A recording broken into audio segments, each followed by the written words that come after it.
This is a contemporaryconservative.net podcast. This is another episode of Conservative Conversations with your host, Reid and Frank. How you doing today, Frank? Doing pretty well. Feels like spring has sprung over on this end. I know what you mean. It's been a pretty beautiful weekend as far as the weather goes. I hope it keeps up. Yes, me too. I unfortunately think we're getting some rain this week, but it's at least supposed to start getting warmer. So that's, I guess, the silver lining in that. Yes. But rain's to be expected. Into April showers bring May flowers. And what do May flowers bring? Pilgrims. Pilgrims. Yep. But anyway, so how about we start off with a few news headlines across the web Sounds like a good warm-up. to kick things off. Let's see. The first thing we got is alright, this is pretty good. Trump slams Mayorkas, I believe is how his name is pronounced. That's Biden's Homeland Security guy, maybe? One of those new people. I don't know what departments he's in. But Trump slams Mayorkas and calls for Congress to investigate gag order on the media. I believe this is related to news about the Border border situation. crisis Yeah. or challenge, depending on who you're asking. Ha. Challenge. Yeah. And I'm Because sure words matter that some of us- much. Right? Well, I'll do my best to say what this line is here. Former President Trump slammed Homeland Security. Yep, that was right. I got him right. Mayorkas, who spent Sunday morning defending Biden's handling of the administration's handling of the crisis at the border. The latest tweemail from the 45th president, who was permanently banned from Twitter after the January 6th Capitol riot. It came after Mayorkas was on the morning news rounds at CNN, Meet the Press, and Fox News Sunday, blaming Trump's policies for the border after crisis rather than Biden's policies. Right.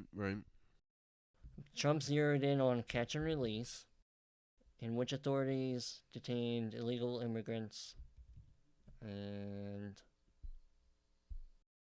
released them with notices to appear in court, and called for inquiries into a gag order pertaining to border protection, being able to talk to the press. Right. I've heard about that. Trump said the pathetic and clueless performance of Mayorkas on the Sunday shows today was a national disgrace. Well, it was pretty bad. There were a few times he looked like, totally a deer in the headlights. And there have been a I've few not seen people. It wasn't just Psaki who made the mistake, calling it a crisis. There have been reporters hitting him too. He keeps saying it's a challenge, and they're saying, "How is it not a Right. crisis?"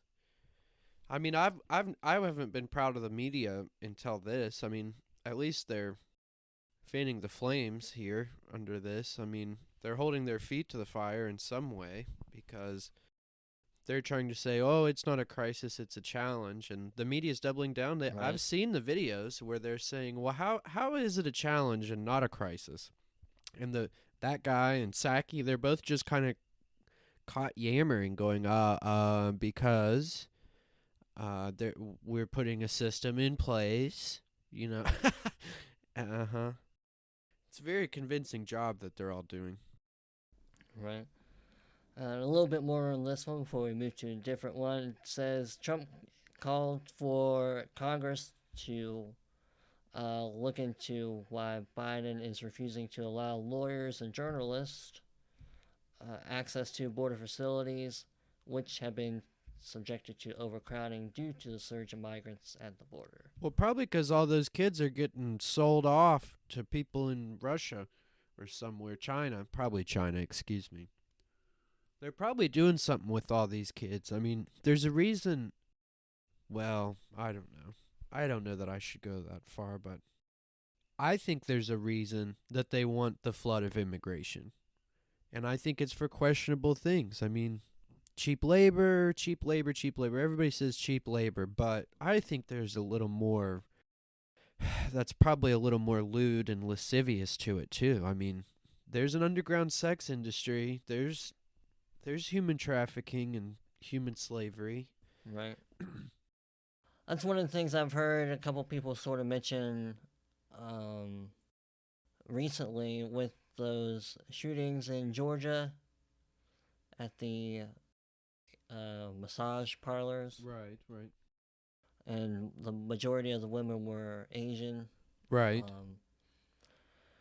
And I've heard a lot of people say, talk about, how all the left is talking about slavery, and how that was a big problem, of course.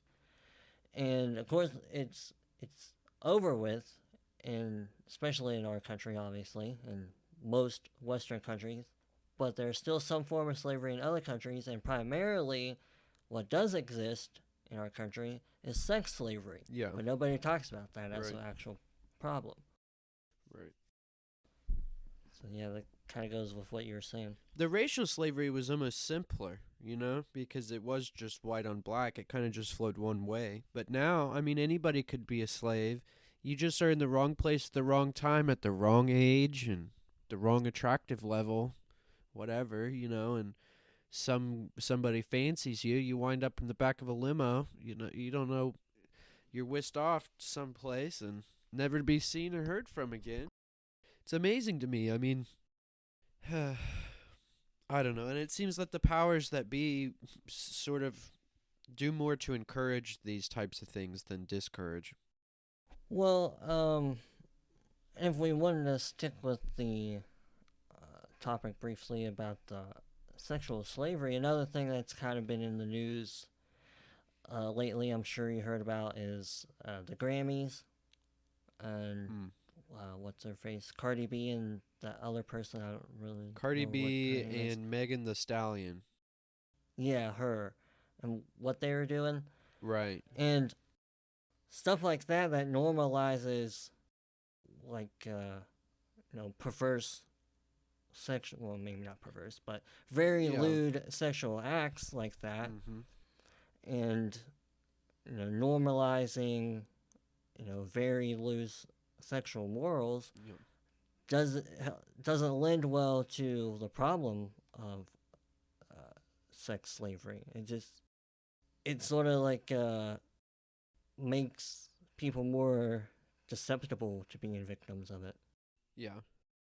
I think that's true. I think there's definitely something there. I mean, it's sort of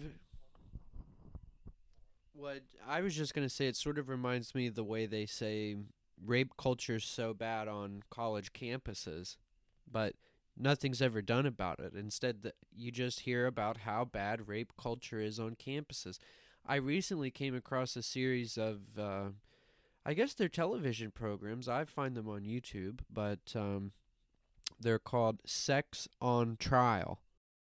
And I've only seen one episode, but it was an episode where a bunch of boys at a university were being tried for supposedly what essentially equates to gang raping a girl, because they were all part of a frat. And they tell different stories. The girl supposedly wanted to sleep with all these football players, but then the next morning, when she finds out that there's video footage of her doing these lewd acts, and maybe she was under the influence at the time, but eventually these boys, all their charges were dropped because the girl in the footage, I mean, that was the best evidence they had, was the footage, and they had an expert look at her body language, and what he said was that she was in control of those boys, not the other way around. Mm-hmm. So, yeah, I mean, I think this sort of idea of it's it's it's very layered because you have the victim mentality, they always play the Right. victim Oh yeah. card, always a victim. You can't escape the patriarchy, and you can't escape, all this stuff that's piled up against you. The whole system's rigged up against you. Mm-hmm. And if you try and embrace your sexuality, that's just a wonderful thing. But what are you actually doing? You're playing right into some pervert's hands. You're doing these lewd sex Yeah. acts. You're doing things that are obscene and You're you're inappropriate. basically playing right into the patriarchy. Exactly. How empowering for women. Right. I mean that's basically some of what Cardi, no, Candace has said to Cardi. I mean, uh, what I forget what the exact quote was, but she basically said to her, "What parent would want her little daughter to grow up like you?" Yeah. I mean, it's crazy. Well, I think the sad thing is morals have dropped so badly, and Right. not only morals, but the understanding, the education, the discussion of what's moral, what's Mm-hmm. ethical, what's right and wrong. These standards have dropped so low in America that I dare say Candace is partially wrong. Someone out there would be happy to see their girl being Cardi B because they'd say, well, she's rich. Yeah. She's rich. Yep. And that's how some people define success, and they define, what is apropos. Yeah. There's a lot to it. There's like you kind of hinted at. There's many layers to the issue. Mm-hmm. Yeah, it's Yeah. not exactly cut and dry, but I agree with Candace all day long. Um, Sure. Yeah. I think that Cardi B, God forgive me because I don't know her, but I think she's a terrible person from what I've seen. And it's not just the videos, I mean, Sure. there's a Yeah. whole industry behind her and behind these lyrics and Mm-hmm. these performances, but Right. it's sort of, I mean, this is where I agree with Candace is I think if you're in a position of power, it's the old Spider-Man thing, that his grandmother tells him, with great power comes great responsibility. And if you have, I mean, I'll use nice little numbers because I don't know her popularity, but if she has 1 million diehard fans who are young girls, think of what she could do to actually help these girls. She could. She could. And she chooses instead to talk about WAP because I don't know if I can even say that on this. We'd rather not. Yes, I know. If you don't know what WAP is, people go look it up. Urban Dictionary will probably tell you. Well, steel your nerves before doing so, but yeah.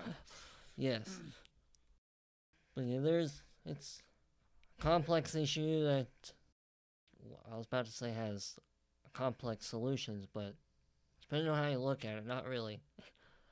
I mean, some of the solutions seem pretty simple, but Yeah, and simple and therefore revolting to a lot of people. I mean, the idea, I mean, cuz this is how I would sum it up. I don't know. You'd probably agree with me to some extent, but in your own words, but ideally we'd just go back to a simpler time. It's like the old All in the Family intro where she's singing girls were girls and men were men. yeah, We need to go back to a time where girls play with dolls and boys play with bow and arrows and kill deer and skin them and stuff like that. And blow stuff up. yeah, and you actually work your children. They ought to be out using their bodies, not just their thumbs, on a little machine. And Uh huh. we just go back to a simpler time and instill ethics like work ethic and the ethic of honesty. Um, we just have to go back. And of course, nobody will want to do that. Everybody wants to look towards the future. I myself would like Right. to buy a Big Mac on the moon someday. So we all want to go Yep. forwards, not backwards, but I don't know.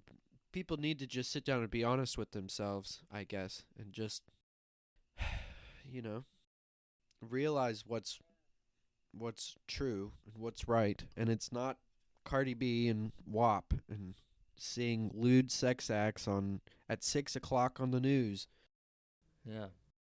Yep. And well, speaking of being honest, here's our next headline, dealing with Joe Biden's health, which maybe people should be honest about. Is his lithium battery going low? They got to plug him in or get him a new one? Well, probably gotta get him a new one. Really? What's actually happening? I'm sorry. That's okay. Yeah, I don't really want to make too much fun of the guy. Yeah. But headline is former White House physician says something is not right about Biden's health. Let's see if we can get a little bit more details. I've seen a bunch of pictures of him getting the shot. So maybe he's had it like 17 times as a publicity stunt. And he's grown a third arm or something. Yeah. Not only was he a former physician to some presidents, this guy, Ronnie Jackson, he is a representative for Texas's 13th congressional district. He shared his concerns about Biden's conditions in some tweets. I served as White House physicians under 3 presidents. I've seen what it takes physically and mentally to do the job. I can tell you right now that Biden, he said, I can tell by the way that Biden has been hiding from the public that something's not right. His remarks follow a series of physical and verbal gaffes from Biden over the past several days. And of course, it talks about him stumbling on the steps. Yeah, dude, I wish you could see the video of that. Nothing more than a misstep on the stairs, according to Oh, it was several missteps. Kate Bedingfield. He fell twice. How is that one misstep? I don't know. I actually haven't really heard anybody go into too much detail about how, what happened. Well, he's walking up. Okay, so he gets off a little, like, helicopter, we'll say, and he walks across a big parking lot sort of thing, talking to some guy, like a general, and the general is, like, walking him up to, like, Air Force One or Marine One or something, whatever it is. And so he starts going up these steps to board the plane. And at first, it's like a misstep. You can see that. He kind of just maybe loses his balance, gets thrown off, and he doesn't think he's going down. So he rights himself, grabs the railing, keeps going, trips. Like almost immediately, because he actually was off balance. He was going to fall. He just kind of caught it the first time, but then he ends up falling anyway. Then he gets up, dusts himself off, starts climbing the stairs, and boom, falls again. Oh, gosh. So it's twice in a row, and once he thought he was going to fall, but instead just stopped. So it was almost 3 falls in a row, going up 1 flight of steps. Yeah, that's not good. I did hear that I don't know if it was somebody in the White House or maybe just a mouthpiece somewhere trying to say it was windy. Blame it on the wind that day. I've seen the video. That's why I'm saying I wish you could see it, because this spin is just spin. It's lip service. It's, whatever. People aren't going to get out there and say, yeah, he took a fall, so what? They're trying to sell newspapers and stuff, so. But anyway, you can tell. It wasn't wind. It wasn't a misstep. It wasn't whatever the hell they're going to say. But also, I don't know how many questions you could ask about it either. I mean, what are you going to say? Is he going to apologize to the stairs for smacking him so hard. I mean, what the hell kind of questions are you going to ask about it? There's video. He took a fall. Big deal. It should be yesterday's news. Well, I know one reason why some conservative outlets are talking about it is they're mostly talking about the coverage, the way the news is covering it. They're brushing it off as no big deal, but they make a huge deal out of Trump having to hold a cup of water with two hands as he was going down the ramp or whatever it was. Yeah. Well, I mean, in that case, I do see what you're talking about. I mean, I've heard some people refer to him as a diplomatic disaster. And that's because, this is just piggybacking this big tumble down the stairs or whatever. I mean, he didn't tumble down them, but this couple of falls in a row is coming on the back of these atrocious talks out of Alaska and other such, there's a lot of issues going on in the world, and he's just not looking like a good representative. Not a very strong man, not very, projecting or fit or capable. Yeah, he keeps having all these gaffes. He again said President Harris, which I think is a real Freudian slip. Well, it's happened before. It's happened many times. This is a Freudian slip that won't go away. He's said it over and over. They might as well just coronate the bitch, call her king, and have it done with. I'm browsing around for one more headline we can look at here. Well, and for anybody who's fair-minded out there, I'll just take this moment to say that it was a very crude thing for me to call our vice president the B word there, but we're not fond of her, and it is what it is. Maybe that was my own Freudian slip, but I generally do not like referring to people in office that way, especially in not such a forum as this. So my apologies to you, to those of you listeners who might have been offended. Well, nothing wrong with doing that. We don't want to dissuade any listeners who might not necessarily agree with us. I mean, we're glad you're listening. And because some people on the other side won't even take a moment to hear what we have to say. Yes, and we invite you back any day of the week to Contemporary Conservative. Here's a good one. Dems weigh eliminating a filibuster, but most Americans have no idea how it actually works. Yeah, that's true. It's mostly the beginning part of that caught my attention, because I heard that Joe Manchin's kind of waffling on whether he will support changing the filibuster. Yeah, that's the last several headlines I read on the matter was I heard that this is the kind of clever thing that they're doing, just like with the border crisis challenge. Now they're changing it, though. They're not going to get rid of the filibuster. They're going to rewrite the filibuster. They're going to change the edit the filibuster. And Manchin had said that he's not willing to get rid of the filibuster, but they do seem willing to sort of change the rules, which in effect would get rid of the filibuster. So you might call it one and the same, but, you do this sort of mind trickery, and if enough people buy it. Yeah, it's sometimes all it takes is a little bit of wordplay to get somebody to change their mind on how they look at something. Yep. Reminds me of the story of the boy who got $1 from his dad, and he traded it for 2 quarters because 2's better than 1. And then he traded those 2 quarters for 3 dimes because 3's better than 2. You heard that one? Right? Nope, I have not. Well, it goes all the way down to where the kid's got 5 pennies because five's better than 4 nickels. And he's Oh gone from gosh, poor $1 kid. to 5 cents based on simple but inaccurate logic.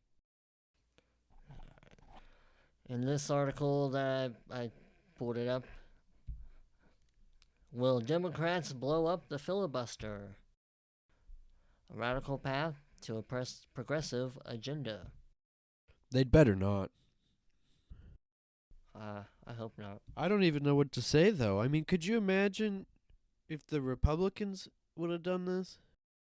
They'd be raising heck over it, destroying our democracy, threatening our. Our way of life. It's racist. Yeah, of course it's racist. Of course it's racist. Somehow. The most interesting thing I heard is they want to try and change the rules back to like the old Mr. Smith Goes to Washington kind of rules. The ones that have made Rand Paul a little more famous, where you have to stand and just talk and talk and talk and talk and talk and talk and talk. Yeah, I think I heard something about that, and where where it forces them to actually. I think they call it a talking filibuster, right? Maybe so. I don't know, but I know the rule that they're trying to instill back in is the rule is that they have to command the Senate, meaning like lead it. So they have to be there leading the whole proceeding, and it won't end until they, essentially until they do. Right. Here we go. This is kind of what I was looking for. I skipped over a bunch of stuff, and now it says, for starters, a filibuster is any Senate tactic to hold up a bill or nomination. In fact, some may argue the term filibuster is pejorative. The Senate features unlimited debate. That's where the filibuster kicks in. If the senator has the floor and wants to talk and talk and talk, well, they can delay something by talking. But that's not the way most filibusters work. And that's why some senators take offense at the accusation they're even conducting a filibuster. Right.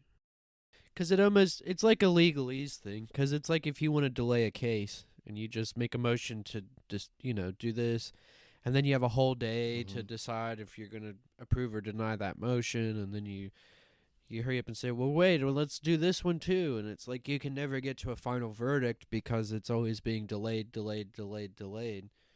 You hear some court cases going on, years, 10 years, 20 years. Right. So that makes sense that filibuster would just be any sort of, deterrent to a natural processing of, General Senate work. Right. If the Senate rules allow unlimited debate, senators may contend all they are doing is exercising their prerogatives. And and this is kind of what the article is referring to that I kind of skipped over.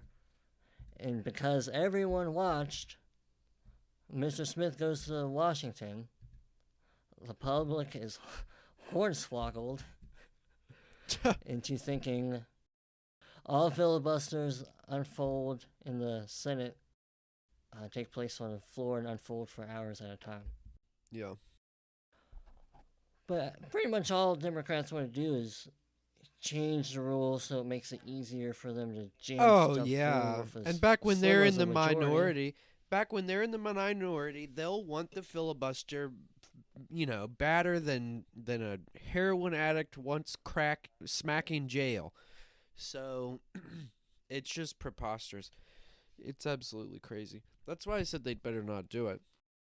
Right, it's sort of the same situation when we were talking about the whole packing the court stuff. I mean, they'll pack the court, and then they'll complain the next time Republicans have the power and want to use Yeah, that we've packed the do court. the same thing. Mm-hmm. Yeah. Yep. What's good for the goose is only good for the goose in America. So, but do you have any final things? I did have you wanted something. to talk about? Can we back up? Sure. What were we talking about there before we got into the goose gander thing? What was that last topic we were on? The Senate rules. Oh, about the filibuster, yeah. packing court. I don't know. Maybe I don't have anything on it. I thought I did there, but Joe Manchin. Nope, nothing. Nope, not coming up with it. So, I guess that's all she wrote. All right. Well, I think that pretty much covers quite a few topics, and we hope the listeners enjoyed it. And we'll catch up with them later, or they'll catch up with us. I said that last week. Well, and in the meantime, however it goes. And in the meantime, you can always seek out our website, contempconserv.net. You can find our other channel, which Reid will tell you now. It's the Wacky and Wonderful Radio Show. You can listen to it wherever you're listening to this podcast. And as always, please leave a rating and review. And until next time.